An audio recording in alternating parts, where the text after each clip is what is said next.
کی بارگاہ میں ایک شخص وہ سوال کرتا تھا، خواجہ 5 روپیہ دے دے، 5 روپیہ دلا دے، خواجہ 5 روپیہ دے دے، تجھ سے ہی لوں گا اور کسی سے نہیں لوں گا۔ 500 روپے کا بھی ذکر آتا ہے، 5 روپے، 5 روپے، تو 5 روپیہ دلا دے، تجھ سے ہی لوں گا، ابھی دلا دے۔ سرکار غریب نواز کی بارگاہ میں اور اولیاء کاملین کی بات بھی ایک عجیب ہوتی ہے کہ ان کا عشق جس پر چڑھ جائے، رنگ جس پر چڑھ جائے، وہ رنگ ایسا چوکھا ہوتا ہے کہ پھر دنیا جو ہے وہ اس کو ٹس سے مس نہیں کر سکتی۔ لالی مورے لال کی دیکھوں، لالی مورے لال کی دیکھوں، جت دیکھوں تت لال، لالی مورے لال کی دیکھوں، جت دیکھوں تت لال، لالی دیکھن میں بھی گئی اور میں بھی ہو گئی لال۔ سبحان اللہ۔ لالی دیکھن میں بھی گئی اور میں بھی ہو گئی لال۔ مجاہد ملت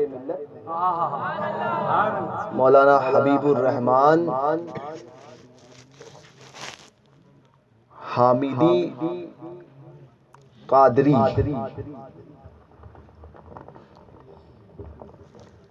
رئیس اڑیسہ الہ آباد پہنچے تھے۔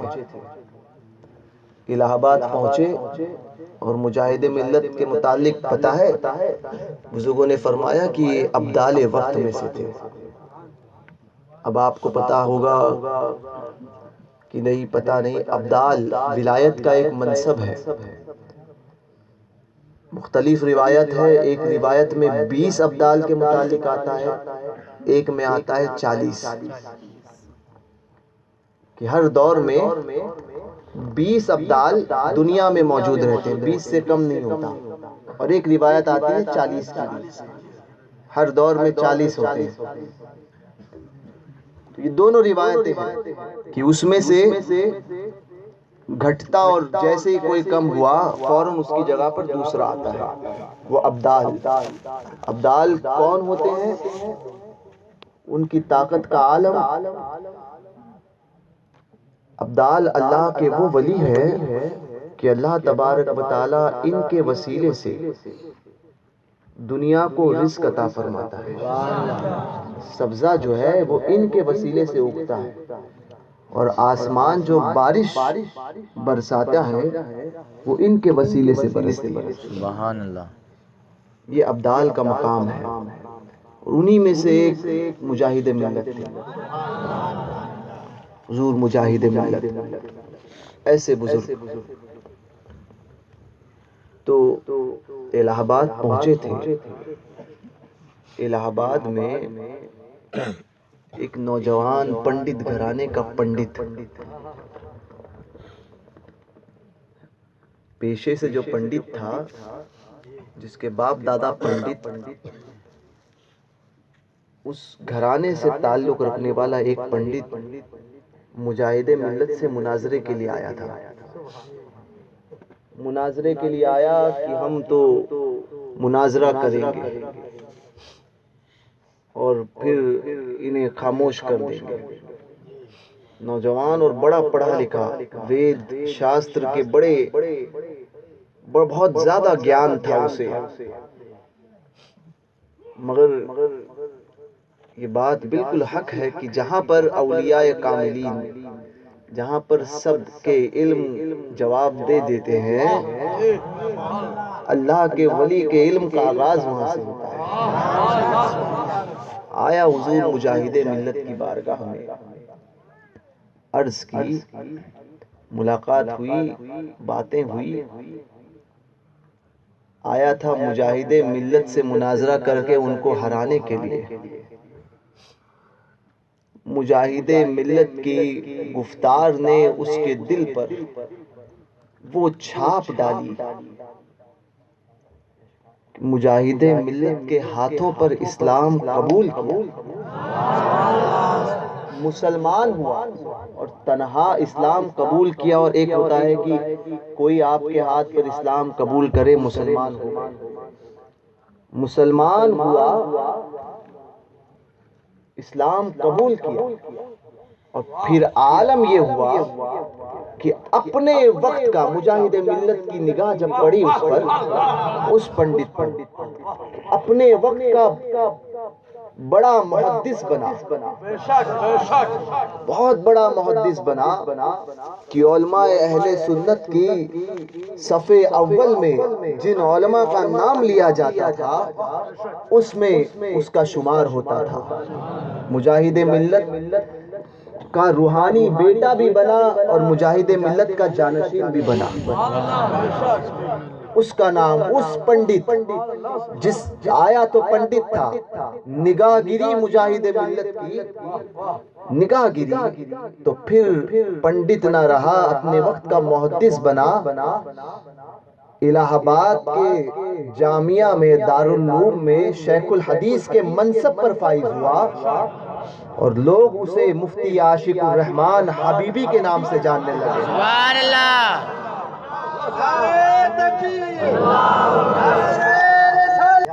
یہ فیضان تو لالی موری لال کی دیکھوں، لالی موری لال کی دیکھوں، جت دیکھوں تت لال، لالی دیکھن میں بھی گئی، میں بھی ہو گئی لال، سبحان اللہ۔ لالی دیکھن میں بھی گئی، میں بھی ہو گئی لال۔ یہ فیضان اولیاء کاملین کا۔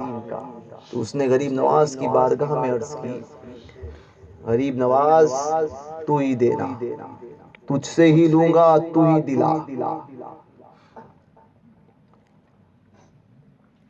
تو غریب نواز کی بارگاہ تو وہ بارگاہ ہے کہ جہاں پر عاشق جمع ہوتے ہیں۔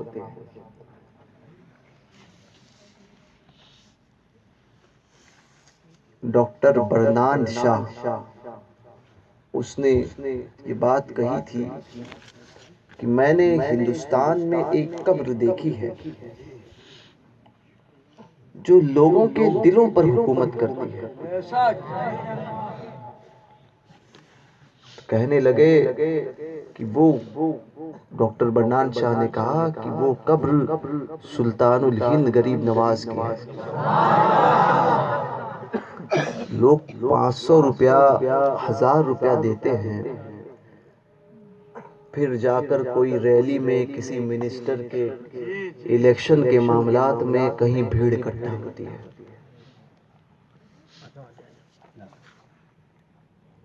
6 مہینہ پہلے لوگ بلاتے ہیں کہ اجتماع کے نام پہ ہمارا استنجا ہے، سمجھے؟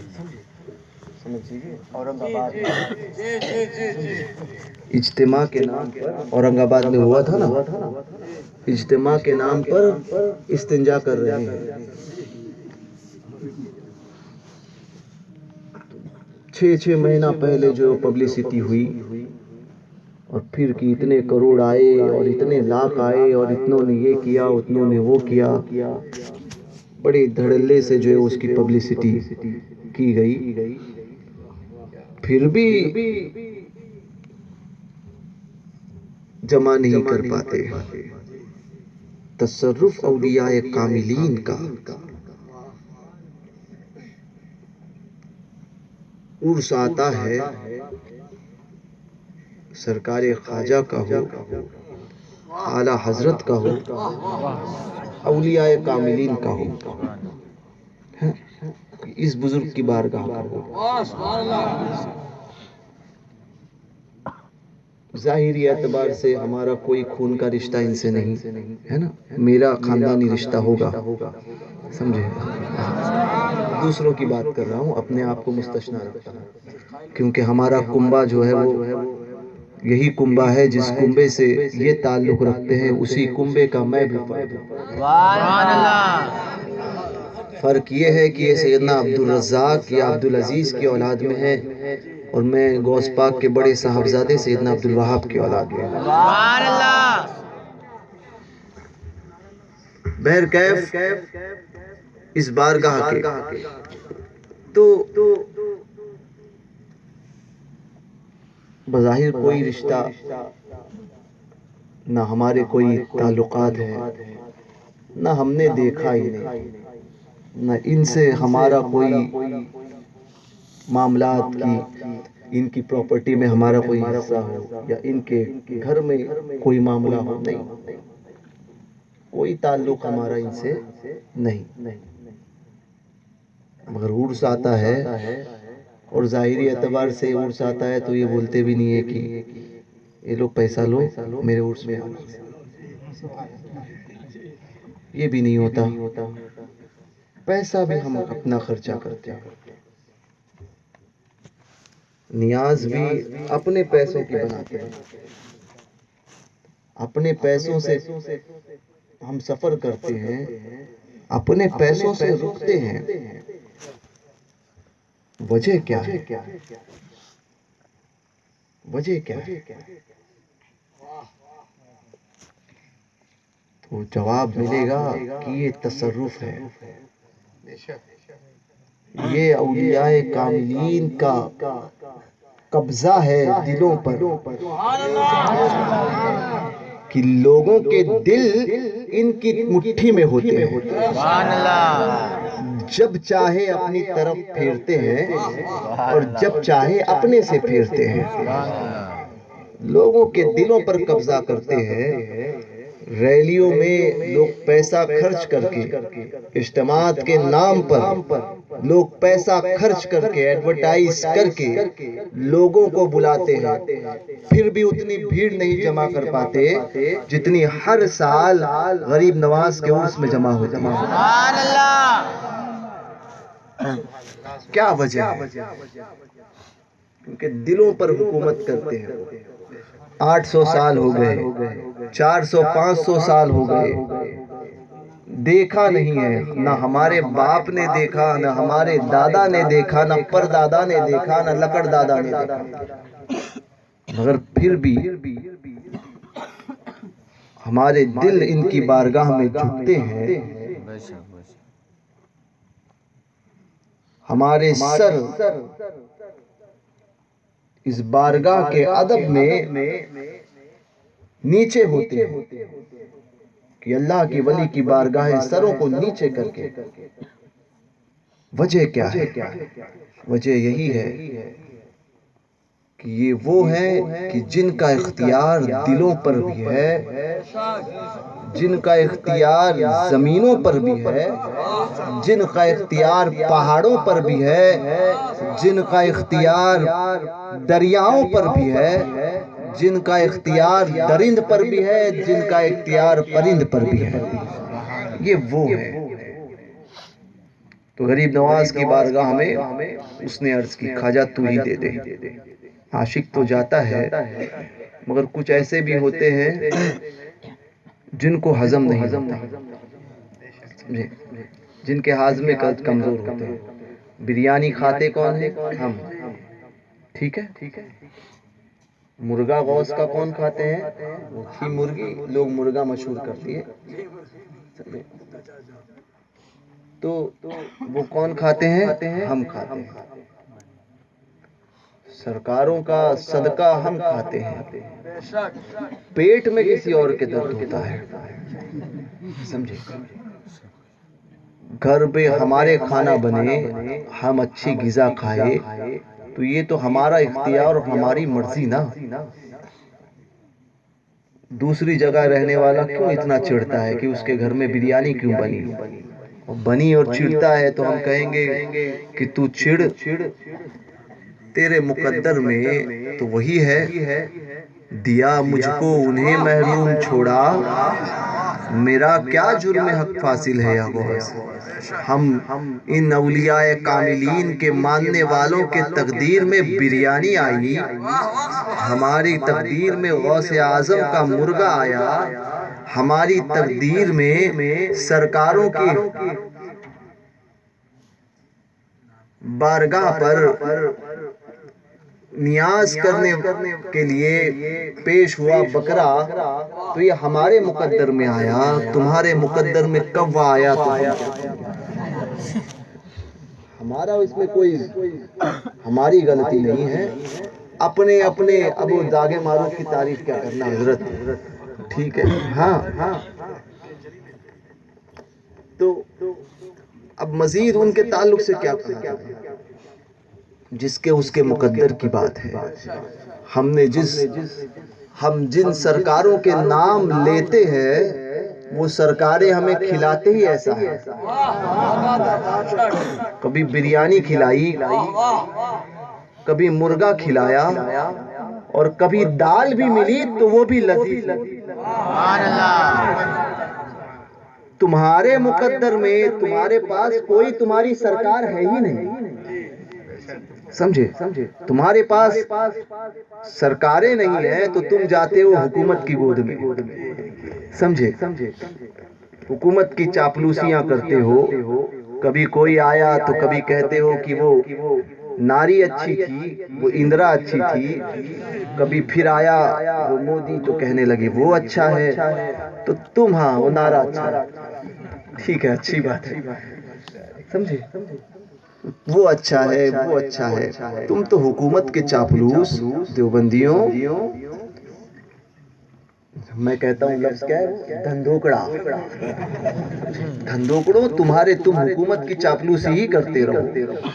تم حکومت کا کھاتے ہو، تمہارے باپ دادا نے انگریزوں کا کھایا، تم حکومت کا کھاتے ہو.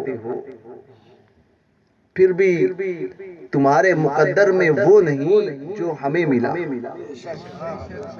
ہم نے کھایا تو ان سرکاروں کے در کا کھایا، سبحان اللہ. بے شک. اور انشاءاللہ جب تک زندگی رہے گی انہی کے آستانوں کا ٹکڑا کھاتے رہیں گے. سبحان اللہ. کیونکہ ان کے آستانے کا ٹکڑا جن کو مل جاتا ہے نا، تو پھر اس کا عالم یہ ہوتا ہے کہ پھر وہ دنیا کے سامنے دبتا نہیں ہے، سمجھے؟ وہ دنیا کے سامنے دبتا نہیں ہے کہ سامنے کون ہے، سامنے مقابلے میں کون ہے، سمجھے؟ حکومت کے دلے ہیں یا کوئی اور ہو، وہ ڈرتا نہیں ہے. وہ دیکھتا ہے تو اس بات کو کہ جس ذات پر بھروسہ ہم نے کیا ہے وہ ایسی طاقت رکھتے ہیں کہ اشارہ تو بہت بلند بات ہے. ان کی طاقت کا عالم یہ ہے کہ یہ ناخون کی باریکی، ناخون کی آخری کور، اگر اس کا اشارہ ان کا ہو جائے تو دنیا کو پلٹ کر رکھ دے. سبحان اللہ. یہ باریک کور ہے ناخون کی جو بڑھتا ہے، اگر اس ناخون کی کور کا اشارہ فرما دینا تو دنیا کو پلٹ کر رکھ دے. وہ اختیار رکھنے والے ایسے بزرگ کو ہم مانتے ہیں، ایسے اولیاء کاملین کا صدقہ کھاتے ہیں، اور ایسوں کے غلام ہم ہیں. تمہارا کوا مبارک ہو، ہمیں بریانی والے آقا مبارک ہو. ہمیں وہ مبارک ہو جو ہمیں دال بھی اگر کھلائیں گے نا تو وہ بھی یہ ایسی ہو. سبحان اللہ. ان کے در سے دال بھی مل جائے نا تو وہ ایسی کھری کمائی کی ہوتی ہے، سمجھے؟ چاپلوسی والی نہیں ہوتی. کہ اس میں بھی ہم جو یہ کہتے ہیں کہ حضور یہ آپ ہی کا صدقہ تھا کہ آپ نے اپنے کرم سے ہمیں حلال عطا کیا. جس کے پیٹ میں حلال جاتا ہے نا تو پھر وہ بولتا کھرا کھرا. چاپلوسیاں اس کے پاس نہیں ہوتی. جو کھانے میں ہی حلال کھائے، جو کھائے حرام تو پھر وہ چاپلوسی کرتا ہے، نہیں جی یہ بھی یہ راشٹر ہونا چاہیے، وہ بھی وہ راشٹر ہونا چاہیے، سمجھے؟ وہ چاپلوسیاں کرتا ہے. بہرکیف تو غریب نواز کی بات کہا، اس نے عرض کی خواجہ دے دے، تجھ سے ہی لوں گا. تو ایک گیا تھا دھندوکڑا، وہابڑا پہنچا وہاں پہ جا کر کہنے لگا، دیکھ رہا تھا، معائنہ کر رہا تھا، آج کل ایک نیا جال بچھایا ہے. کل تک تو جس مزارات پہ جانا ان کا شرک تھا، سمجھے،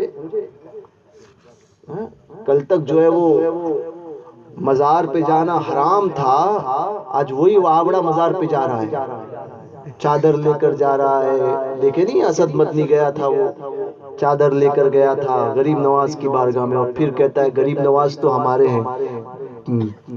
جھوٹے اور مکار بہبڑوں دیوبندیوں، تمہارے باپ دادا نے اس سے پہلے ہی، اور جب بہت دور کی بات نہیں ہے، چند سال پہلے تم ہی اس کو حرام کہتے تھے. 4 سال پہلے جو شرک تھا، 4 سال بعد وہ جائز ہو گیا، شرک نہ رہا. تمہارا دھرم ہی بتاتا ہے جو استقلال نہیں رکھتا. سنی وہ ہوتا ہے کہ جس کے مذہب میں جو بات کہی گئی وہی کہی جائے گی، پھر وہ بدلتی نہیں ہے. بے شک بے شک. عقیدے ہمارے وقت کے اعتبار سے بدلتے نہیں ہیں کہ جو چیز پہلے حرام تھی، جو شرک تھی، آج پھر کئی دوسرے دن جائز ہو جائے گی. ہمارے عقیدے بدلتے نہیں ہیں. جس کے عقیدے بدل جائے، حالات اور وقت کو دیکھ کے پہچان جاؤ سنیوں کہ وہ خود کتنا سچا ہوگا. اس لیے دیوبندی وہابیوں کے معاملات میں نہیں آنا، ان کے قبضوں میں نہیں آنا. تو پھر گئے تو آج کل جانے لگے، درگاہوں پہ جاتے ہیں اور کہتے ہیں ہم بھی جاتے ہیں. میں نے کہا تیرے جانے سے وہ تو حق نہیں ہو جائے گا. جاتے ہیں تو کیا کرتے ہیں؟ تو ہم بھی فاتحہ پڑھتے ہیں. میں نے کہا کیسے فاتحہ پڑھتے ہیں؟ اللہ کے ولی کو کیا مان کر؟ بولے وہ نیک انسان تھے، اس لیے کرتے ہیں. میں نے کہا جیسے اللہ نے ماننے کا حکم دیا ہے ویسے مانتے ہو؟ بولے کیسے ماننے کا حکم دیا ہے؟ میں نے کہا ان کی پہچان یہ ہے، الا ان اولیاء اللہ لا خوف علیہم ولا هم يحزنون الذین آمنوا وكانوا يتقون. کیا ایسا مانتے ہو کہ نہ انہیں کوئی خوف ہے نہ کوئی غم ہے، اور یہ مانتے ہو کہ اپنی قبروں میں زندہ ہیں؟ تو کہنے لگے زندہ قبر میں کیسے مانیں گے؟ میں نے کہا یہیں پر تو تم پھنستے ہو. بولے دلیل کیوں دیتے ہو؟ دلیل ہے کوئی کہ یہ اپنی قبروں میں جسموں کے ساتھ میں زندہ ہے؟ میں نے کہا سنی کو دلیل کی ضرورت نہیں ہوتی، سنیوں کو دلیل کی ضرورت نہیں ہوتی. ہمارے باپ داداؤں نے، ہمارے بزرگوں نے جو عقیدہ ہمیں دیا ہے وہ عقیدہ ہمارے لیے کافی ہے. تو کہنے لگے نہیں دلیل تو چاہیے نا. میں نے کہا بے دلیل جس کے خود کی دلیل نہ ہو وہ دلیل مانگتا ہے، دلیل چاہیے. تو کہنے لگا دلیل دو. میں نے کہا حدیث پر اٹھا کر دیکھو. حدیث میں آیا کہ جو حافظ قرآن ہوگا، جس نے قرآن کو حفظ کیا، اس پر عمل کیا، اس کے بعد اس دنیا سے گیا، اب زمین، یہ مٹی اس کے جسم کو نہیں کھائے گی، اس کے جسم کو نہیں کھائے گی. میں نے کہا اللہ کا ولی ایک عام حافظ جس نے حفظ کیا، قرآن پہ عمل کیا اور انتقال ہوا، ولی نہیں ہے. ولی تو اللہ کا دوست ہوتا ہے. ایک حافظ کے جسم کو زمین نہیں کھا سکتی تو یہ تو اللہ کا ولی ہے. اس کے جسموں کو کھائے گی، ان بزرگوں کے جسموں کو کھائے گی؟ زمین میں اتنی طاقت ہے. تو وہ گیا، اسی طرح سے وہ کھڑا تھا. یہ تو بڑا شرک ہو رہا ہے، اللہ سے مانگنا چاہیے، غیر اللہ سے مانگ رہا ہے. اچھا، میں نے کہا کہ جانے کے بعد میں کل سے جو ہے وہ اپنی بیوی سے کھانا نہیں مانگنا. کھانا کی جب حاجت ہو تو کہنا اللہ کھانا دے.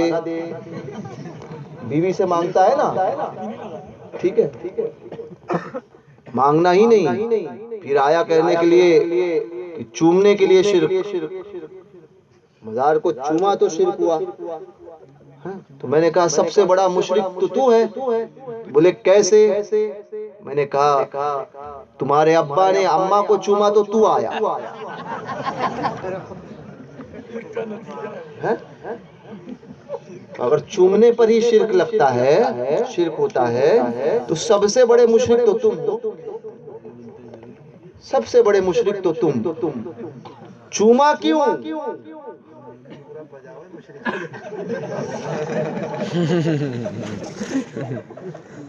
چوما کیوں؟ چومنا اگر شرک تھا تو چومنے سے ہی شرک مشرک ہو گئے، تو پھر سب سے بڑے مشرک تو تم۔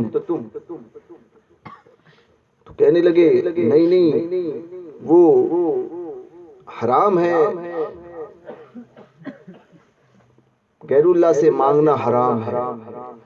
میں نے کہا پھر جا کر جو ہے آپ لوگ اجتماع کرتے ہو نا، تو اجتماع کرنے کے لیے جو پولیس سے پرمیشن بھی مت مانگیے گا، ہے نا۔ اورنگ آباد میں اجتماع ہوا تھا دیوبندیوں کا، پولیس سے پرمیشن کیوں مانگتے ہو؟ غیر اللہ سے مانگنا شرک، شرک کرتے ہو اور پھر اجتماع کرتے ہو، پھر توحید کی دعوت دیتے ہو۔ جس دھرم میں کوئی بیس نہ ہو، کوئی پایا نہ ہو، اس کی عمارت کتنی کھوکھلی ہو سکتی ہے یہ دیکھ لیجئے۔ تو کھڑا ہوا غریب نواز کی بارگاہ میں، دیکھ رہا ہے وہ کہ وہ وہابڑا پہنچا تھا، تو دیکھ رہا ہے کہ یہ مانگ رہا ہے غریب نواز کی بارگاہ میں، یہ غیر اللہ سے مانگنا شرک، اور یہ غریب نواز کیا اس کو دیں گے؟ لوگ آ رہے تھے، کچھ عاشق مجاز وہ پیش کر رہے تھے کہ پیسہ لے، نہیں نہیں تم سے نہیں چاہیے، غریب نواز تو دے دے، تجھ سے لینا ہے، تو دے گا۔ پھر سب کو دیکھا، سب کو بھگا رہا ہے، یہ تھک ہار گیا، بولے یہ تو سمجھنے والا نہیں ہے، غریب نواز کیا دیں گے اپنی مزار سے؟ آیا اور آ کے کہا کہ یہ لے، غریب نواز سے مانگتا ہے، سمجھ میں نہیں آتا ہے، جو قبر میں چلا گیا وہ کیا دے گا؟ یہ لے 5 روپے۔ اب اس نے اس کا چہرہ دیکھا تو دیکھ کے سمجھ میں آ گیا کہ وہ ہابڑا ہے۔ آپ بھی تو سمجھتے ہو نا، سنی کا چہرہ اور وہابڑے کا چہرہ یہ بتا دیتا ہے کہ کس کا چہرے میں کون عاشق رسول ہے اور کون گستاخ رسول ہے۔ سبحان اللہ، بے شک۔ بولنے کی ضرورت نہیں پڑتی ہے، آپ دیکھتے ہو ایک نظر میں پہچانتے ہو، وہابڑا ہے، رانگ نمبر،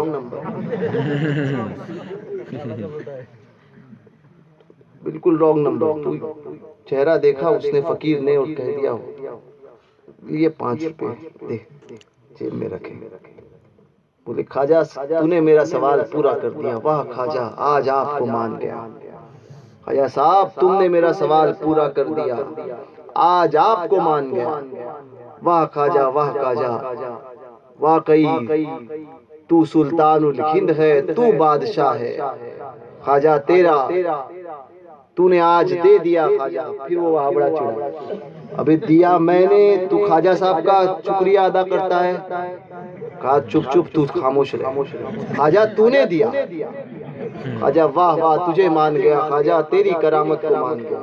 کہتے پھر وہ پیٹ میں ایٹھن ہوئی، کہنے لگا نہیں نہیں میں نے دیا، ارے چپ بے تو چپ، خواجہ تیرا شکر ہے تو نے دلایا، خواجہ واہ واہ تیری اختیار کو، تیری بات کو مان گئے۔ کہا میں نے دیا، بولے سن دیکھ خواجہ کا تصرف، تو بولا خواجہ کیا کر سکتے ہیں؟ واہ خواجہ واہ تیری حکومت مان گئے، تیری بادشاہیت مان گئے، دلوں پر تیرا قبضہ مان گئے، جیبوں پر تیرا قبضہ مان گئے، اور اس بات کو بھی مان گئے کہ خواجہ تو دلانے پر آ جائے تو دشمن سے بھی دلا دے، سبحان اللہ، تو دلانے پر آ جائے تو دشمن سے بھی دلا دے۔ واہ خواجہ واہ مان گیا کہ تو نے ایک دشمن سے مجھے 5 روپے دلائے۔ سبحان اللہ۔ یہ تصرف ہوتا ہے اولیاء کاملین کا، کہ جہاں پر کسی کا قبضہ نہیں چلتا وہاں پر ان کا قبضہ چلتا ہے۔ ان اولیاء کاملین کے تصرف کا عالم کوئی کیا سمجھے،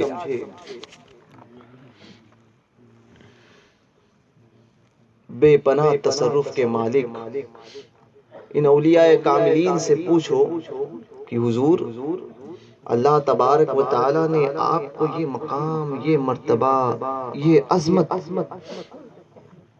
یہ عزت، یہ جاہ و جلال، یہ بزرگی کیسے عطا کی؟ کیسے عطا کی؟ یہ اپنی زبان حال سے کہیں گے، یہ اپنی زبان حال سے کہیں گے۔ یہ اولیاء کاملین کیا کہیں گے؟ سننا چاہتے ہو؟ ہمارے پاس یہ بزرگی، یہ عظمت، یہ عزتیں، یہ تصرف، یہ اختیار، یہ کشف اور یہ دنیا پر قبضہ ہمارے ہاتھ میں کیسے آیا؟ تو کہا سنو میرے عاشقوں، یا اولیاء کاملین کہیں گے ہمارے نام لیواؤں سنو، زبان حال سے ہم احمد رضا کا اس شعر کو، ہم احمد رضا کے، مولانا احمد رضا کے اس شعر کو پڑھتے ہیں۔ یا اولیاء کاملین فرمائیں گے کہ اس کو سمجھنے کے لیے کہ ہمارے پاس یہ اختیار آیا کیسے، اس بات کو سمجھنے کے لیے ہم امام احمد رضا خان فاضل بریلوی کا وہ شعر بتاتے ہیں جس شعر پر تم نے اگر زندگی میں عمل کیا تو تم بھی اس صف میں شامل ہو جاؤ گے۔ کہا حضور وہ شعر کون سا ہے؟ تو کہا وہ شعر ہے انہیں جانا انہیں مانا، نہ رکھا غیر سے کام، للہ الحمد میں دنیا سے مسلمان گیا۔ سبحان اللہ۔ انہیں جانا انہیں مانا، نہ رکھا غیر سے کام، للہ الحمد میں دنیا سے مسلمان گیا۔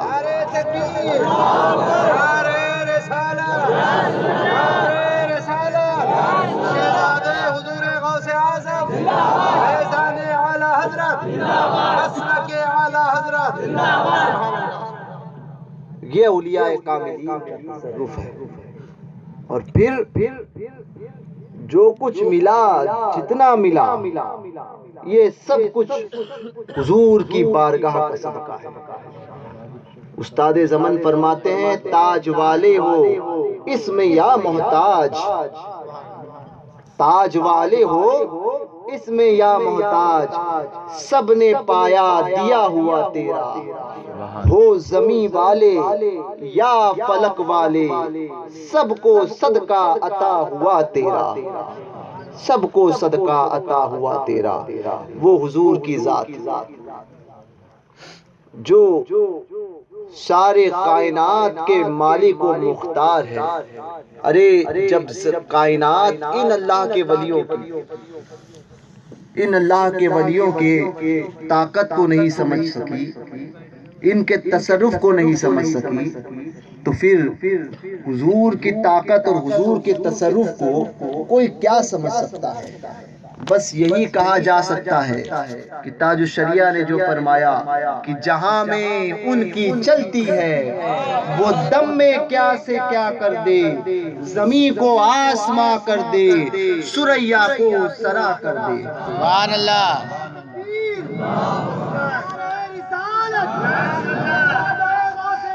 زندہ آباد تاج الشریعہ، تاج الشریعہ، تاج الشریعہ، تاج الشریعہ، تاج الشریعہ، تاج الشریعہ، اعلیٰ حضرت، اعلیٰ حضرت۔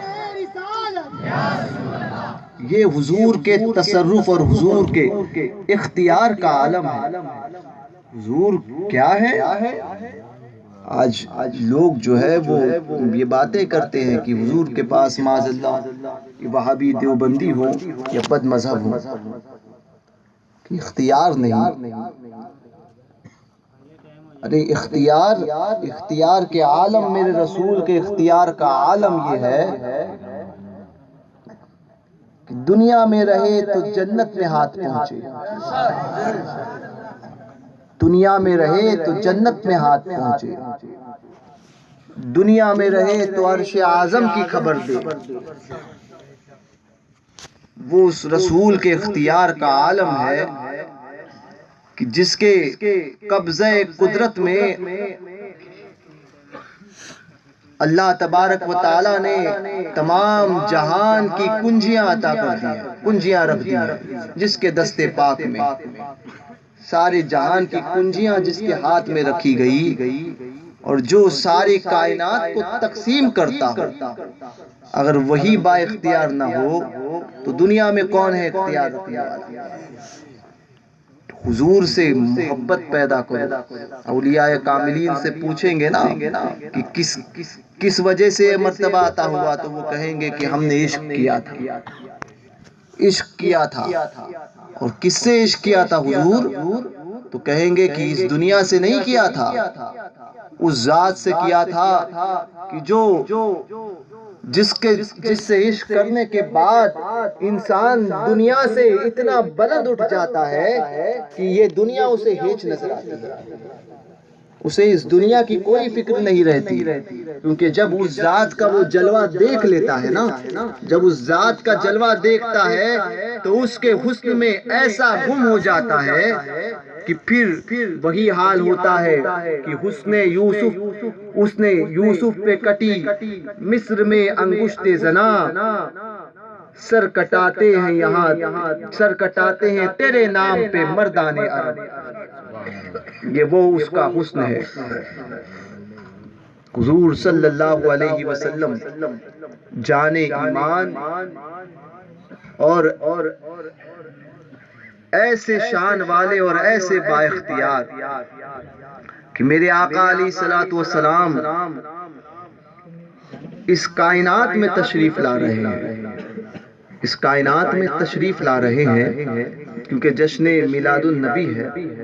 ایک میلاد النبی کی بات، حضور کا اختیار کا عالم ایک اس حدیث پاک کو بیان کرتا ہوں، پھر رخصت ہو جاؤں گا۔ حضور تشریف لا رہے ہیں، حضرت ام عثمان رضی اللہ تعالی عنہا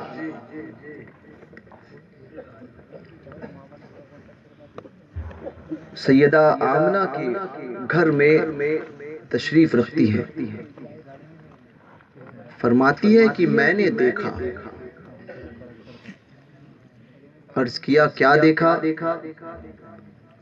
کہتی ہے میں نے دیکھا جب میرے آقا علیہ الصلوۃ والسلام کی ولادت کا وقت قریب آیا تو آسمان سے ستارے، سارے ستارے جمع ہو کر سیدہ آمنہ کی چھت پر آ گئے، چھت پر آ گئے، اور عالم یہ تھا کہ مجھے یہ خوف ہوا کہ کہیں یہ ستارے مجھ پر گر نہ جائیں، اسی لیے میں اس گھر سے نکل گئی۔ اختیار مصطفیٰ کا عالم دیکھو، پیدا ہو رہے ہیں نا میرے آقا اس دنیا میں، کائنات میں، اس دنیا میں چشم عالم میں تشریف لا رہے ہیں، اور حضور کے اختیار کا عالم دیکھو۔